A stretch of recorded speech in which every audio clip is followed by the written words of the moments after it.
جمعہ نکل جائے گا، ٹائم زیادہ ہو جائے گا۔ اس نے سوچا کیوں نہ یہیں دریا پہ غسل کر لیا جائے، مسلے دریا کے کنارے رکھے اور اندر ڈبکی لگائی۔ جب ڈبکی لگا کے باہر نکلا تو نہ وہ دریا تھا نہ وہ جگہ تھی، نہ وہاں مسلے پڑے ہوئے تھے۔ حیران ہو گیا، ایک چھوٹا سا تالاب تھا، باہر نکلا، لوگوں سے پوچھا کون سی جگہ، لوگوں نے کہا مصر۔ حیران ہو گیا، ڈبکی لگائی تھی بغداد کے اندر، جب سحر باہر نکالا تھا تو پہنچا ہوں مصر کے اندر۔ مرتا کیا نہ کرتا، پریشان تھا، ادھر ادھر سنار کا کام کرتا تھا۔ ایک سنار مل گیا، اسے کہنے لگا یار یہ میرے ساتھ معاملہ ہوا ہے۔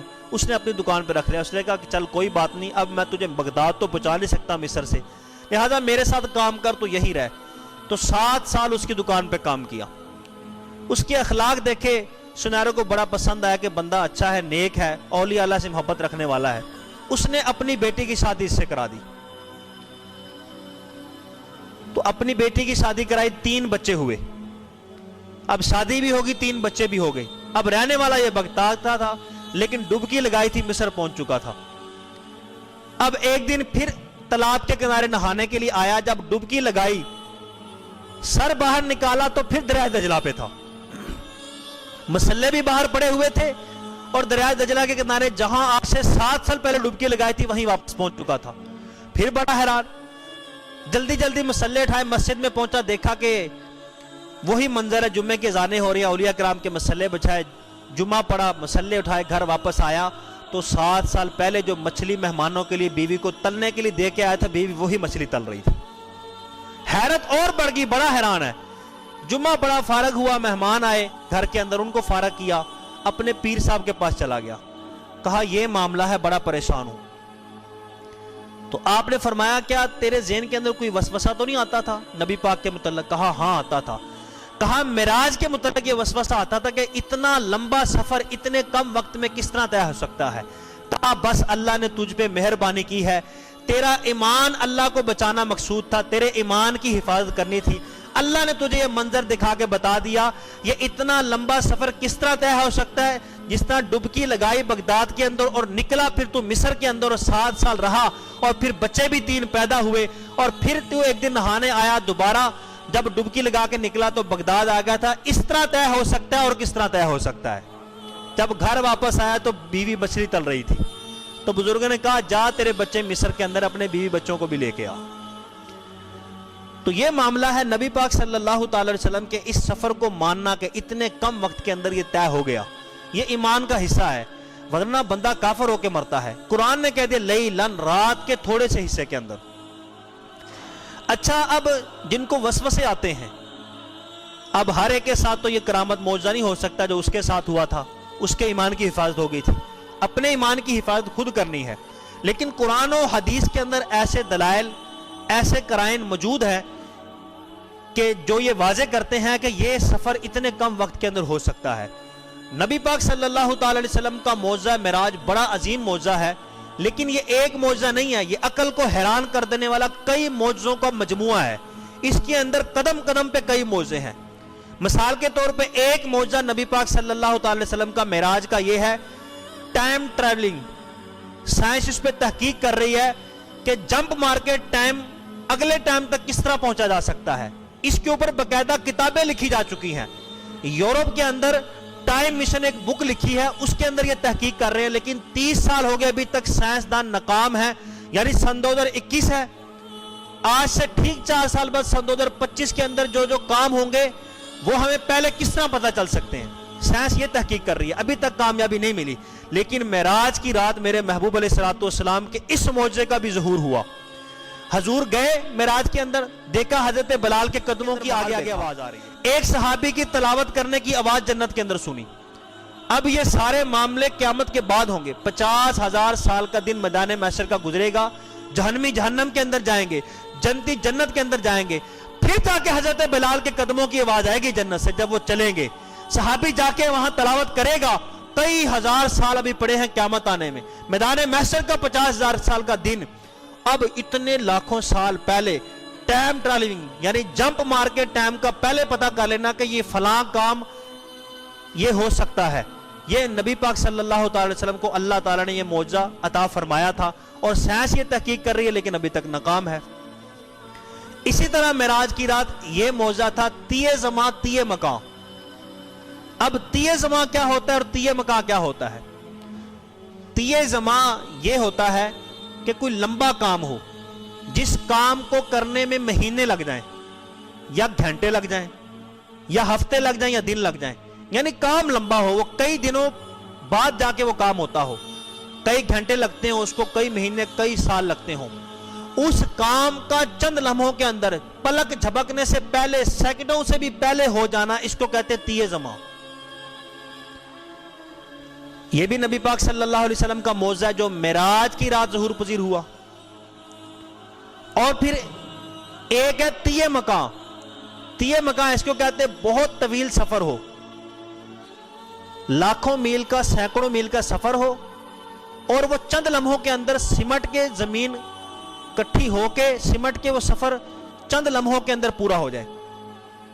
اب 1000 میل کا سفر یہاں سے کراچی جاتے ہوئے 1000 میل کا سفر ہے، 24 گھنٹے 20 گھنٹے 18 گھنٹے تو لگتے ہیں. اب یہ 24 گھنٹے کا 1000 میل کا سفر، 18 گھنٹوں کا سفر، تو اب یہ پلک جھپکنے سے پہلے طے ہو جانا، اس کی بھی قرآن کے اندر مثال موجود ہے. اس کو تیہ مکان کہتے ہیں. تو نبی پاک صلی اللہ تعالی علیہ وسلم کو یہ جو معجزہ معراج ہو رہا تھا، اس کے اندر تیہ زماں پایا جا رہا تھا، اس کے اندر تیہ مکان پایا جا رہا تھا. اب اس کی چند مثالیں میں آپ کو دیتا ہوں. کئی گھنٹوں کا کام پلک جھپکنے سے پہلے ہو جانا. امیر المؤمنین حضرت مولا علی رضی اللہ تعالیٰ عنہ، ان کے متعلق یہ روایت مشہور ہے اور ان کی یہ کرامت مشہور ہے، ہر خاص و عام جانتا ہے. حضرت مولا علی رضی اللہ تعالیٰ عنہ جب اپنے گھوڑے پہ سوار ہوتے تھے تو سواری کی رکاب کے اندر ایک قدم رکھتے تھے تو قرآن شروع کرتے تھے. ابھی دوسرا قدم سواری کی رکاب کے اندر جاتا نہیں تھا، قرآن پہلے ختم ہو جاتا تھا. اب یہ کام حافظ قرآن، تیز حافظ قرآن، اگر قرآن ختم کرنا چاہے، مسلسل قرآن پڑھے بغیر کسی وقفے کے لگاتار، اس کو کم از کم 15 گھنٹے لگتے ہیں. اب قرآن ختم کرنے کا کام 15 گھنٹوں کا ہے. 15 گھنٹوں کا کام مولا علی رضی اللہ تعالیٰ عنہ 15 سیکنڈ سے پہلے کر لیتے تھے. یہ ہے تیہ زماں.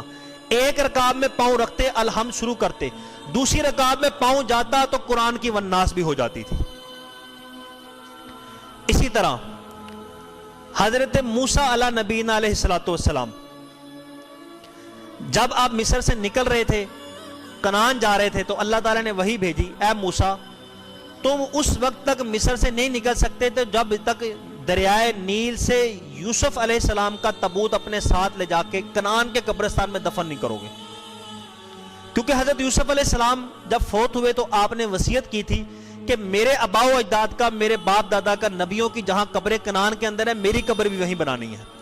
لیکن جب آپ فوت ہوئے تو مصریوں نے آپ کی وصیت پہ عمل نہیں کیا. انہوں نے کہا کہ نبی کے جسم میں برکت بڑی ہے، ہم مزار یہیں بناتے ہیں. اب جھگڑا پیدا ہو گیا، مزار کہاں بنایا جائے. ایک گروپ کہنے لگا ہم اپنے محلے کے اندر بنائیں گے، برکتیں ہم لیں گے. دوسرا کہنے لگا کہ تمہارے نبی لگتے ہیں، ہمارے نہیں لگتے، برکتیں ہم لیں گے، ہمارے محلے میں مزار بنے گا. ایک شہر والے کہنے لگے ہمارے محلے میں مزار بنے گا، دوسرے والے کہنے لگے ہمارے محلے میں بنے گا. اب جھگڑا، لڑائی تک، قتل گاری تک یہ نوبت پہنچ گئی. معاملہ بڑا طویل ہو گیا. مسئلہ صرف برکت کا تھا کہ برکت ہم حاصل کریں گے، دوسرے کہنے لگے کہ برکت ہم حاصل کریں گے. چند سیانے ملے، انہوں نے معاملہ طے کیا. انہوں نے کہا کیوں جھگڑتے ہیں، کیوں نہ ایسا کام کیا جائے، نہ ان کی بات رہے نہ ان کی بات رہے، سارے ہی برکتیں لوٹے. انہوں نے کہا کہ اس سے تو اچھی بات ہی نہیں ہو سکتی. انہوں نے کہا پھر ایک جگہ ہے وہاں اگر ان کا مزار بنائیں تو سارا شہر، پورا ملک برکتیں لوٹے گا. وہ بڑے تجربہ کار لوگ ہوتے ہیں. انہوں نے کہا سنگ مرمر کا تابوت بناتے ہیں، دریائے نیل کے وسط کے اندر یوسف علیہ السلام کو دفن کر دیتے ہیں. تو یہ دریائے نیل کا جو پانی ہے یہ پورے شہر کے اندر جاتا ہے. تو جب آپ کے سنگ مرمر کے تابوت کو یہ لگ کے جائے گا تو برکت والا پانی سارا ملک حاصل کرے گا. اب انہوں نے آپ کا مزار بنا دیا دریائے نیل کے اندر. حضرت یوسف علیہ السلام کی وصیت تھی کہ مجھے آباء و اجداد کے ساتھ کنعان کے اندر دفن کیا جائے. حضرت یوسف علیہ السلام کا تابوت دریائے نیل کے اندر تھا. موسیٰ علیہ السلام جب مصر کراس کر رہے تھے، اللہ تعالیٰ نے وحی بھیجی اس وقت تک مصر سے نکلنا نہیں ہے جب تک یوسف کی قبر جو امانتاً یہاں پہ ہے، ان کا تابوت لے جا کے کنعان میں دفن نہیں کرنا.